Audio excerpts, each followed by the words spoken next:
지금 행복하신가요? 무엇이 당신을 그렇게 행복하게 만드십니까? 혹시 행복하지 못하시다면 무엇이 있으면 행복하실 수 있겠습니까? 우리나라의 한 조사에 의하면 행복의 조건들을 이렇게 꼽았습니다. 첫 번째는 경제적 여유가 있으면 행복하겠다. 두 번째는 내가 좀 더 건강했으면 행복하겠다. 사랑하는 가족들과 사랑을 누리는 것이 나의 행복이다. 또 대인관계를 통하여 행복을 누릴 수 있다. 일, 직장, 또 여가 생활들을 행복의 조건들로 꼽았습니다. 이 여러 조건들 가운데 여러분의 행복의 조건은 무엇입니까? 전 세계 행복 순위에서 우리나라는 몇 등에 들었을까요? 2019년 조사에 의하면 1위는 핀란드, 2위는 덴마크, 3위는 노르웨이를 차지했습니다. 그 이 세 나라가 계속적으로 여러 조사에 상관없이 항상 우선순위를 차지하는 것을 보게 됩니다. 우리나라는 54위로 58인 일본과 98인 중국보다 앞섰습니다. 2000년대 중반보다 한국인들은 행복하다고 느끼고 있습니다.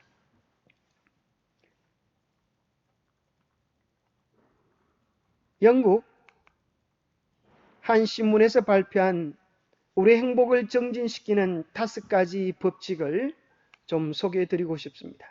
첫 번째, 행복에는 부메랑의 법칙이 있다고 하는 것입니다. 영국 데일리 메일에서 발표한 것인데요. 남에게 베푸는 것은 상대에게 도움을 줄 뿐 아니라 더 중요한 것은 베푼 사람을 더욱 건강하고 행복하게 만들어준다는 것입니다. 그것은 마치 부메랑을 던지면 본인에게로 다시 돌아오는 것처럼 내가 던진 것은 무엇이든지, 내가 나누어 준 것은 무엇이든지 더 첨가되어 돌아온다는 것입니다. 그것을 테레사 효과라고도 정의했었는데요. 선행을 베푸는 것, 또 남을 기쁘게 하는 것, 즐거움을 주는 것, 이 모든 것들은 우리에게 건강과 행복을 안겨주는 좋은 요소들이라는 것입니다. 심지어 이 테레사 효과라고 하는 것은 남에게 선행을 베푸는 것뿐 아니라 선행을 베푸는 것을 보는 것만으로도 우리의 면역력이 증가되는 결과를 거둔다는 보고입니다. 한번 보시겠습니다. 1987년 미국의 하버드 대학교 의과대학에서 흥미로운 실험을 했는데요. 한 그룹의 학생들은 돈을 받는 노동을 했고 다른 그룹의 학생들은 아무런 대가가 없는 봉사활동에 참여했습니다. 활동을 마친 후 학생들의 체내 면역 기능을 검사했는데요. 그 결과 무료 봉사활동에 참여한 학생들의 면역 기능이 크게 향상된 것으로 나타났습니다. 이번엔 학생들에게 마더 테레사 수녀의 활동 영상을 보여준 뒤 면역 항체 수치를 확인했는데요. 이 또한 면역 항체 수치가 올라가고 스트레스 지수가 줄어든 것으로 나타났죠. 오야, 봉사활동만 하면 약도 주사도 필요 없다는 거잖아. 그럼 약 사는 의사는 뭐 먹고 살아?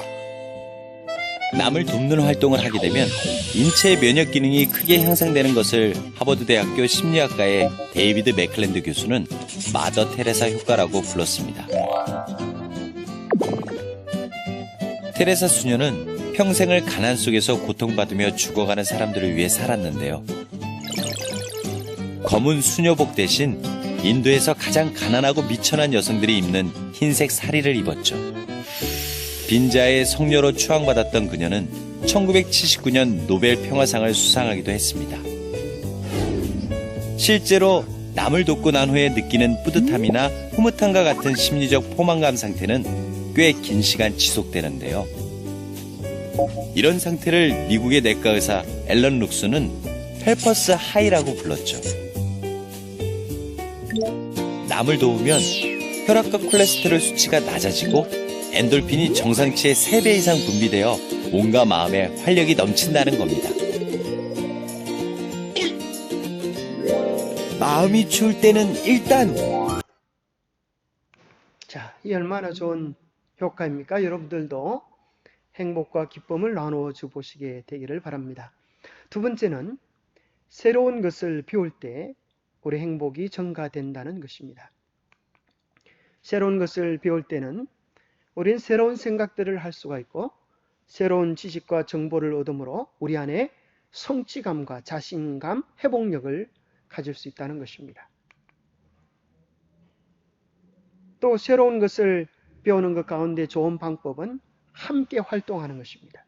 그것을 통하여 삶의 기쁨과 활력을 얻을 수 있습니다. 세 번째 행복의 법칙은 수용하기입니다. 자, 얼마나 행복해 보이는 가족 사진입니까? 이 사진을 보고 아마 야, 정말 행복해 보인다. 참 부럽다. 저 가정은 부족한 게 없어 보인다. 그러실지 모르겠어요. 그런데 이 사진을 좀 더 가까이 들여다보면 이 사람이 팔과 다리가 없다는 사실을 발견하게 됩니다. 아마 눈치채셨겠지요? 이 사람은 닉 부이치치라고 하는 사람인데 팔도 다리도 없는 사람입니다. 그래서 그는 너무나 삶이 힘들어서 자살을 3번이나 시도했던 사람입니다.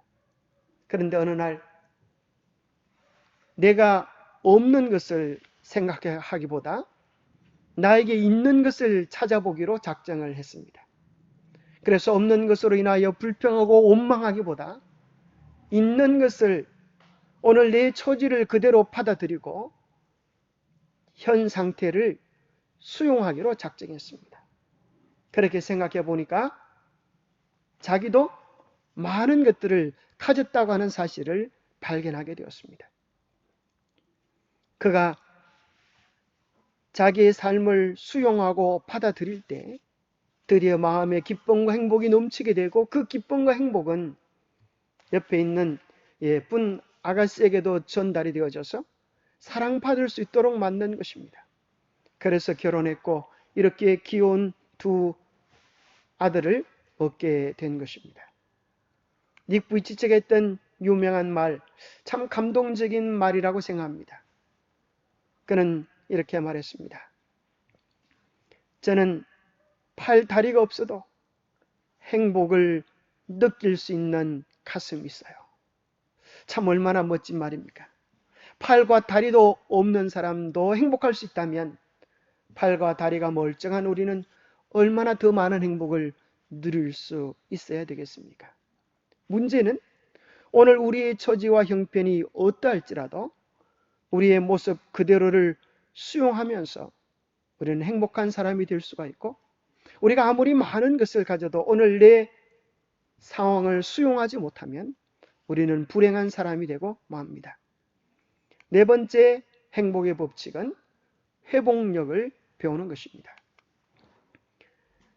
자, 공이 떨어지고 나니까 튀어 올랐습니다. 떨어지면 3가지 다른 결과를 가져오는 것이 있습니다. 첫 번째는 유리잔입니다. 유리잔은 떨어지면 깨어져 버리고 바람 빠진 공은 떨어지면 쭈그러들어 있고 안에 공기가 가득 찬 공은 떨어지면 힘찬 모습으로 튀어오르게 됩니다. 모든 사람들은 인생을 살면서 누구나 스트레스, 상실, 실패, 상처를 경험할 수밖에 없습니다. 그런데 문제는 이런 일에 어떻게 반응하냐에 따라서 우리의 행복에 절대적 영향을 미친다고 하는 것입니다. 모든 사람이 이런 떨어짐의 경험을 하지만 어떤 사람은 그 떨어짐 때문에 깨지고 쭈그러들어 있지만은 오히려 더 힘차게 튀어오르는 사람들의 이야기가 있습니다. 그렇게 솟구쳐 오를 수 있는 힘, 삶을 역전시킬 수 있는 힘을 회복력이라고 합니다. 에이미 몰린스라고 하는 한 여인을 소개해 봅니다. 이 여인은 태어나자마자 1년이 지나고 나서 두 다리를 절단하는 수술을 가지게 됩니다. 종아리 뼈가 없는 선천적 기형이었기 때문입니다. 얼마나 불쌍하고 가련해 보입니까? 그러나 그녀는 자신의 삶을 포기하고 주저앉지 아니하고 오히려 더 큰 용기와 힘으로 일었습니다. 그래서 그녀는 좌절하기보다 그의 삶을 즐기면서 살아간 덕분에 그녀는 장애인 올림픽 세계대회 신기록을 우승을 차지했고 또 동기부여 전문가가 되어서 세계 최고의 패션 모델이 되기도 합니다. 그녀는 웃으면서 이렇게 이야기합니다. 세상의 편견에 맞서 열정을 기회로 바꾼 여인. 저는 1살 때 두 다리를 절단했습니다. 의사가 그녀에게 내린 사형 선고. 이 아이는 절대 걷지도 운동도 못하며 타인의 도움이 없이는 절대 살지 못할 것입니다. 하지만 그녀는 삶을 포기하거나 열등감에 휩싸여 살기보다 운동선수가 되겠다는 꿈을 가지고 살기 시작합니다. 마침내 그녀는 자신의 꿈을 이루어냅니다. 미국 대학 스포츠 연맹 비장애인 육상 선수대회 1996년 세계 신기록. 거기에 자신의 열정을 멈추지 않고 패션 모델, 영화 배우, 동기부여 강연자, 세계에서 가장 아름다운 50인으로 선정되어졌습니다. 사람들이 그녀에게 묻습니다. 도대체 어떻게 그런 장애와 역경을 극복할 수 있었습니까? 역경을 이겨내고 성공할 수 있었던 비결이 무엇입니까? 에이미는 말합니다. 역경은 극복해야 하는 장애물이 아닙니다. 역경이야말로 우리의 자아와 능력을 일깨워주는 선물입니다. 지금 현실이 마음에 들지 않으신가요? 누군가에게 위기라고 생각되어지는 것이 누군가에게는 기회가 될 수 있습니다. 오늘 우리가 어떻게 마음먹냐에 따라서 우리 마음속에 얼마나 강한 회복력을 가지냐에 따라서 바뀌어질 수 있습니다. 이 여인은 이렇게 이야기합니다.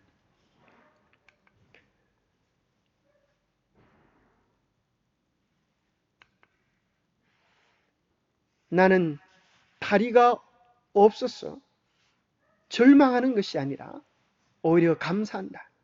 왜냐하면 어떤 패션이든지 나는 소화할 수 있기 때문이다. 왜냐하면 그는 다리가 없기 때문에 여러 가지 다리로 바꿀 수 있기 때문입니다. 다리가 없다는 사실이 나에게는 축복이요 행운이다. 나는 장애에도 불구하고 성공한 것이 아니라 장애 덕분에 슈퍼스타가 되었다. 얼마나 위대하고 감동적인 자기 인식입니까? 자, 여러분 생각에 또 어떻게 하면 우리 행복을 정진시킬 수가 있을까요? 이 신문에서 5번째로 소개하는 것은 삶의 의미를 발견할 때라는 것입니다. 우리 인생이 어디서 와서 어디로 가는지 삶의 목적과 방향을 찾을 때 우리 인생은 진정한 행복에 도달할 수 있다는 것이죠. 삶의 의미와 목적을 아는 사람은 행복하고 이러한 사람은 스트레스, 걱정, 우울을 경험하기는 하지만 훨씬 적게 느낄 수 있다고 하는 것입니다. 의미와 목적은 우리 자신보다 위대한 존재와 연결되어 있는 것입니다.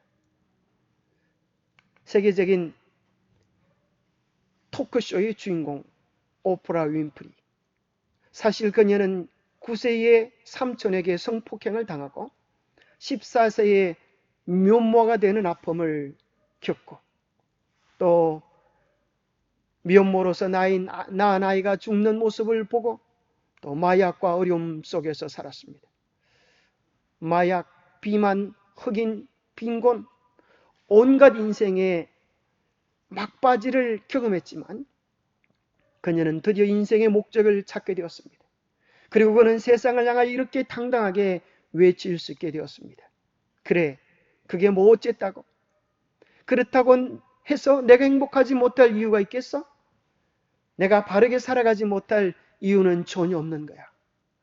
얼마나 세상을 향한 멋지고 당찬 그녀의 외침입니까? 한번 들어보시겠습니까? In this world, 이 세상에는 there are a lot of things that 우리의 are 힘과 beyond 노력만으로 our control. 컨트롤할 수 없는 But what 것들이 you 많이 do 있습니다. have control over is 하지만 how 당신이 you 분명히 react 컨트롤할 수 있는 것은 to whatever 우리 happens in your 인생에서 life. 일어나는 일들을 What I 어떻게 now know is that we 받아들이냐는 all 것입니다. become exactly what you believe. So if you believe that you can do all things because you have been endowed by a power from on high, given to you by the grace of God, if you believe that, you walk into the world understanding that whatever problems you may encounter, you still have God to lean on.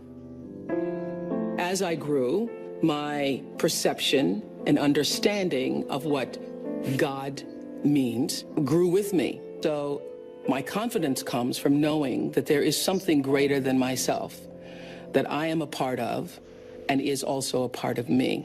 I call that God, but I do nothing without that understanding.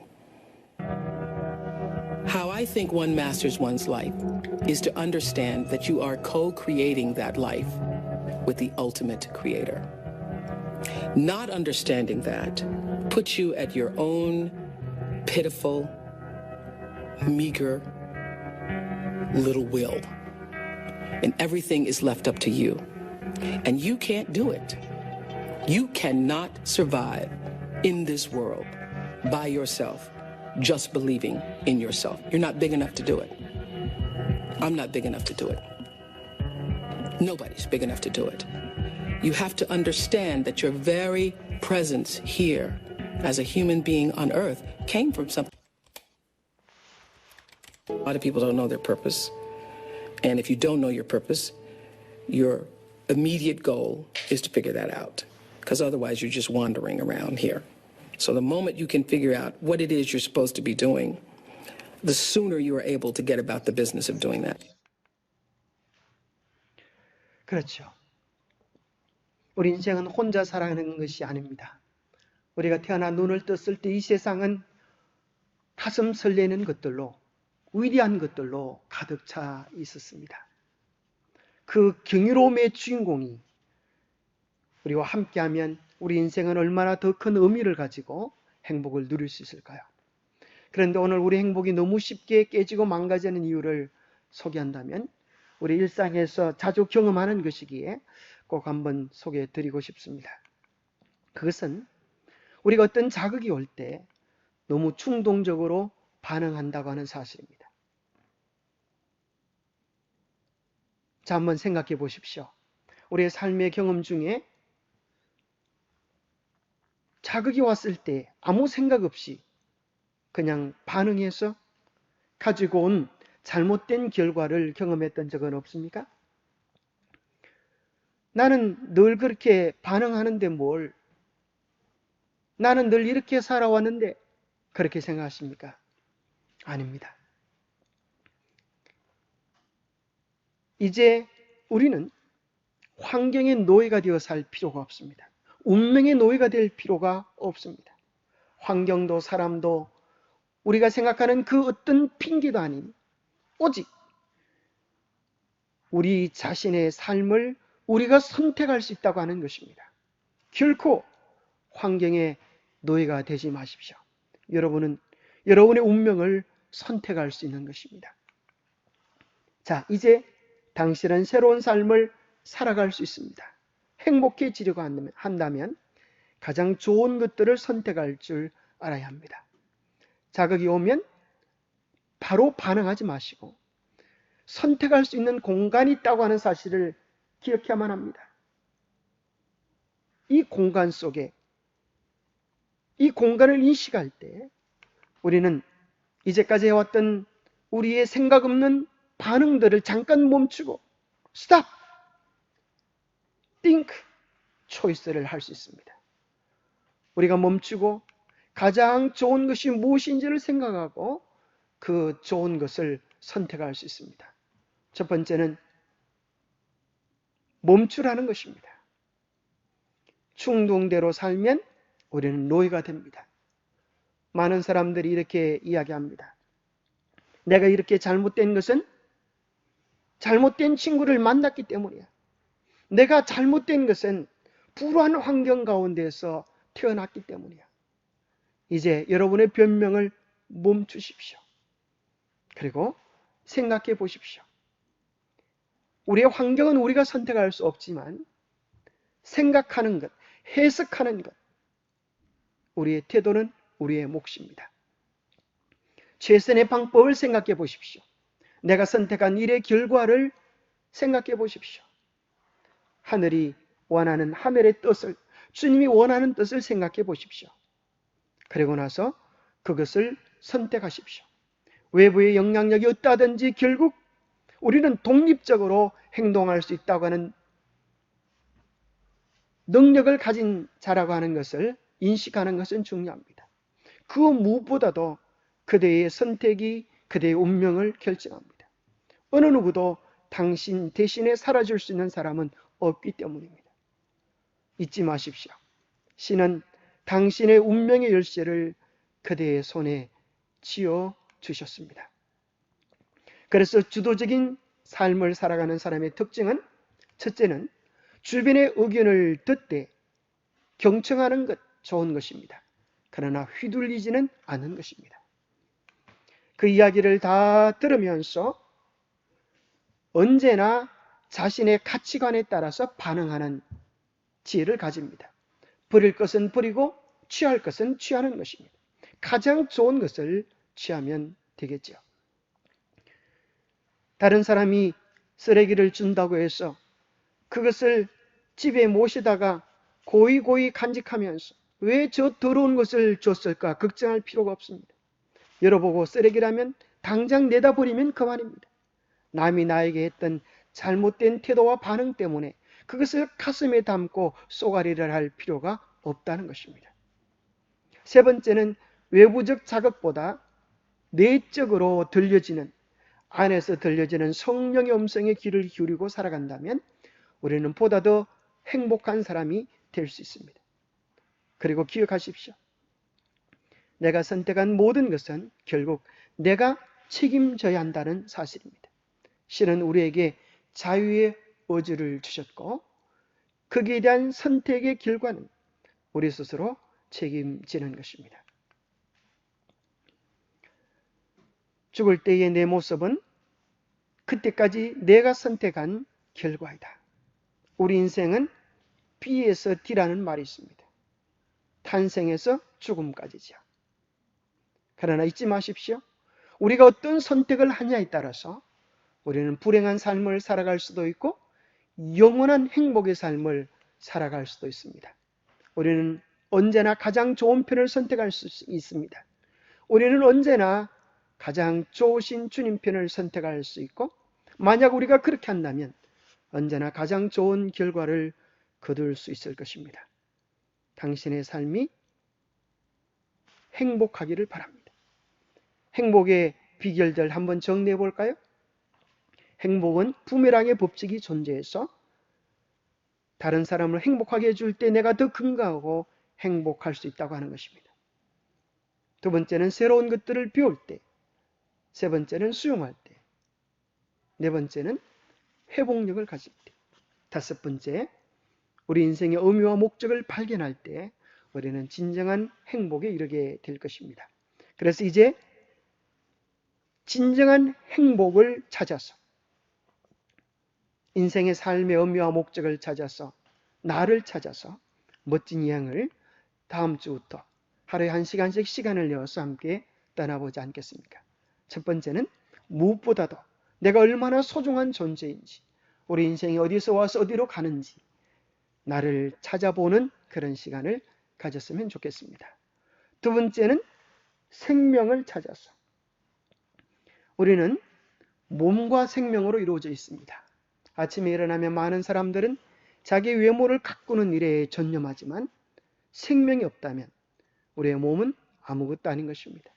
그 생명을 한번 찾아보겠습니다. 생명이 있는 것은 아름다운 것입니다. 아무리 아름다운 것도 생명을 잃어버리면 금방 추해지는 것을 보게 되어집니다. 아무리 아름다운 미녀도 목숨을 잃어버리면 내다 버리기 바쁜 것입니다. 세 번째는 생명의 본질을 찾아서, 네 번째는 가장 위대한 책을 찾아서, 다섯 번째는 영원히 변치 않는 온 우주를 주관하는 진리가 있다고 하면 그 진리를 찾아서, 여섯 번째는 죽음 너머의 세계를 찾아서, 그리고 일곱 번째는 세계에 다가올 일들, 앞으로 세상에 무슨 일들이 벌어질까에 대한 궁금한 이야기들을 함께 나누려고 합니다. 여러분에게 정말 바라는 것은 참된 행복을 여러분이 누리게 되기를 바랍니다. 행복은 외부에서 오는 것이 아닙니다. 행복의 가장 중요한 법칙들을 깨닫고 오늘 내 안에서 행복을 시작해 보시게 되기를 바랍니다. 여러분의 삶이 진정으로 행복하게 되시기를 간절히 소망합니다. 감사합니다. 다음 시간에 만나 뵈면 좋겠습니다.